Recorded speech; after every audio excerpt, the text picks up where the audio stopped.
Hi everyone, welcome to another Headphone.ph video review. Today we're going to be taking a look at the Hifiman Deva Pro open back over-ear planar magnetic headphone. Let's get right into it.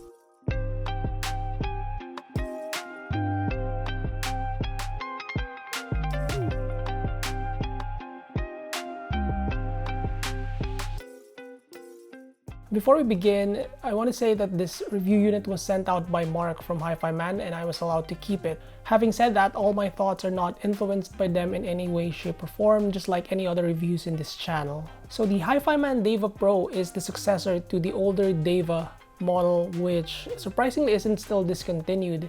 This one is an open back over-ear planar magnetic headphone that retails for $329. So the older Deva, you can purchase the headphone and not get this one, but with the Deva Pro, this comes with the headphone. Also, I should mention that this dongle right here is not sold separately. The Deva Pro, just like most of the recent offerings, comes with the stealth magnet structure, which is said to improve the overall sound of the headphone. Starting off with the packaging, it comes with the same set of accessories as the older Deva. So aside from the Bluetooth dongle, it also comes with a 1/4-inch adapter, a cable for passive use, as well as a USB charging cable. Let's talk about this adapter here, which is called the Bluemini R2R. So for those who are not familiar, this is a DAC amp dongle that allows the headphone to be used wirelessly. So all you gotta do is like plug this on the left ear cup and then the headphone can be turned into a wireless headphone. What they're touting with this newer dongle is their Himalaya R2R architecture. So according to their website, this updated architecture has better SND and THD compared to the older DAC and also has better power handling and efficiency. I'm not going to touch the nitty-gritty aspect too much of it. I think you can pretty much read that on Hifiman's website, so I'll let you do that instead. Connecting the Hifiman Deva Pro via Bluetooth for the first time is actually a little different than your average or typical wireless headphone. After pressing the power button for 1 to 2 seconds to turn it on, you'll have to press the power button twice again in order to enter the pairing mode. The indicator here is that the light will flash and alternate between blue and green. At this point, you can now check your device's Bluetooth connection list and then click connect to complete the pairing. As the Deva Pro is not really a true wireless headphone, you are limited in terms of how much you can control the music. You can pause and play the music, but you cannot rewind or skip forward some tracks like you can with other Bluetooth devices. Aesthetically, it's very similar to the old Deva, so the different color scheme, which in my opinion is better. The Deva has a beige, yellowish gold color, whereas this one is a more modest gray and black combination. So the build quality is pretty decent. It's mostly plastic with some metal parts, I believe. Here, the padding is synthetic leather, as well as the headband padding, which is quite thick, just like the older Deva. It's an overall light headphone at 360 grams and I didn't really find any ergonomic issues with it. It swivels sideways and horizontally. The cable that it comes with is fairly okay as well. I did not spot any specific issues with that one. Just like the original Deva, I find the Deva Pro to be relatively comfortable. So it has a thick padding here.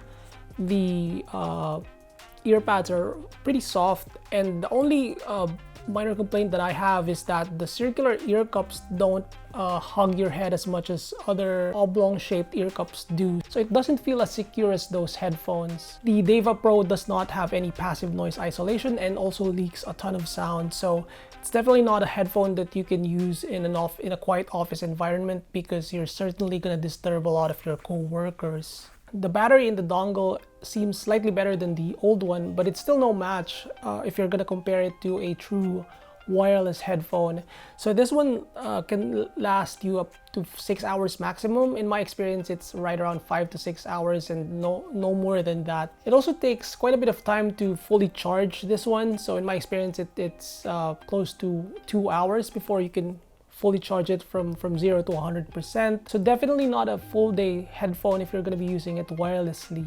Moving on to the sound, the older Deva headphone had a favorable review here because it's a unique product at the time, and there's not many open headphones that can be used wirelessly. Having said that, most of the evaluation with the Deva Pro is likewise done with the wireless mode because that is how I think most people are going to be using this headphone.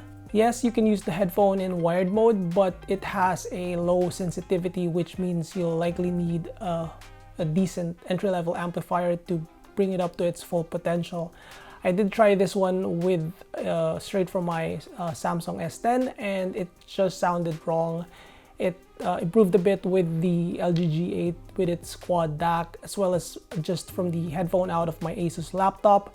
But generally, I highly recommend that you invest in a decent amplifier if you're going to be using this with wires most of the time. So the tonal balance of the Deva Pro is quite similar to the old one. It's got this linear-ish tonal signature with soft and bouncy bass. It's got that typical recessed upper mid-range and very open sounding headphone. The difference between this and the older Deva, I thought, was that this one has a more subdued upper treble, which I find surprising considering the Pro in the naming of this updated model. Just like the old Deva, the Deva Pro lacks the ultimate sub-bass extension. It does have that mild bloat in the upper bass and lower mids, quite mild. It's not as extreme as others, but the overall punch and slam is on the softer side of things. It's not super bloated or one-note muddy type of bass, but it's also not as punchy as, for example, the Sundara or even the HE400 SE, which is a cheaper model than this one. The mid-range are okay. It has some warmth, but I would say it's not as warm as like other headphones from, for example, Sennheiser HD600 or 650 or 660S.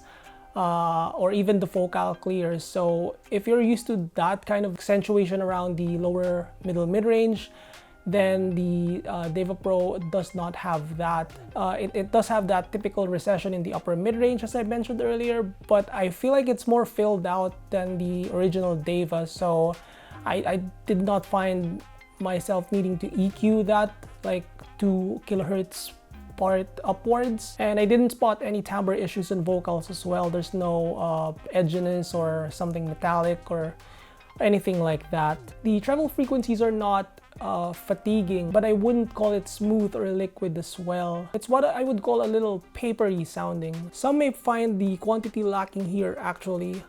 Just like the older Deva, it does lack the upper sparkle, and I would say that the clarity is also not the best for the price, but it helps that the overall quantity is not super excessive or doesn't sound over sharpened like the HE400 SE, for instance. Soundstation imaging is quite good, just like the old Deva.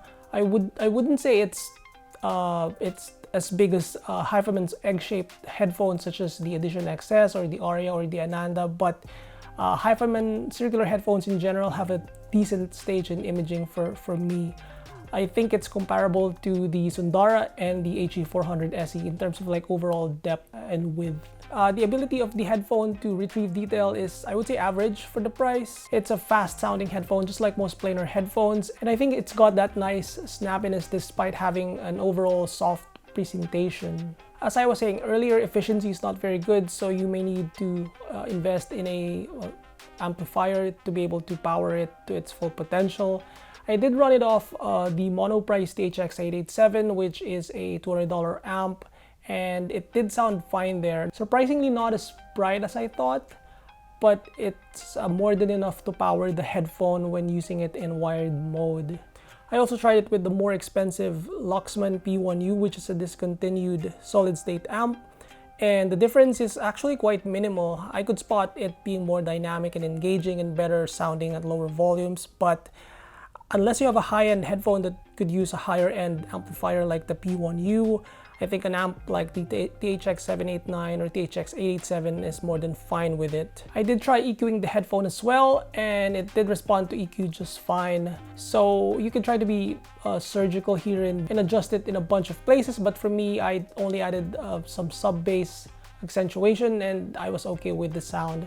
I didn't really hear anything odd happening after the EQ, so I imagine that the headphone takes EQ quite well. When I evaluated the original Deva a couple years ago, I concluded that it was a great headphone and I enjoyed my time with it. And likewise, I also enjoyed my time with the Deva Pro. It's just $30 more expensive than the older model, so I really see no reason for you to get the older one because this one is the more updated one, has the better color scheme, and more importantly, has the updated architecture from its DAC amp. As always, some quick sound comparisons. Against the older Deva, which I already compared all throughout the review, the quick summary is that it's very similar. I thought that the Deva Pro is less warm, has less treble dizziness, and more filled out upper mids and lower treble. Those differences are nitpicking, I'd say. Against the cheaper Hifiman HE400 SE, I thought the HE400 SE is more dynamic, has tighter hits and better bass extension, but a bit brighter and over-sharpened. It does conform more to the Harman target curve if that's your thing, but overall the Deva Pro is quite a bit smoother here in my opinion. Against the more expensive Hifiman Sundara, it's kind of predictable. The Sundara is quite a bit better than every aspect, which should be the case considering it's the more expensive headphone. I would say if you're going to be using the wireless functionality for just less than 10% of the time, just go with the Sundara. May save up some additional and go up with the Sundara. But if you're truly valuing the flexibility of being able to use the headphone wirelessly at times, then the Deva Pro becomes a solid option. So in the end, I'm gonna give the same conclusion that I gave to the original Deva, which is if you're valuing the ability to use the headphone wirelessly, then the Deva Pro is a solid buy. As I've said though, there's really no reason for you to get the older Deva even if it's slightly cheaper, unless you really prefer the color scheme or you have a preference to how it sounds tonally compared to the newer model. So that's about it with the Hifiman Deva Pro headphone. I'd love to hear if you have any thoughts with this headphone, or if you own one or have a difference in opinion from how I evaluated it. Sound off in the comment section below, thumbs up the video if you like it, subscribe for more headphone.ph video reviews, and visit headphone.ph for the text version of this review. I'll see you guys next time.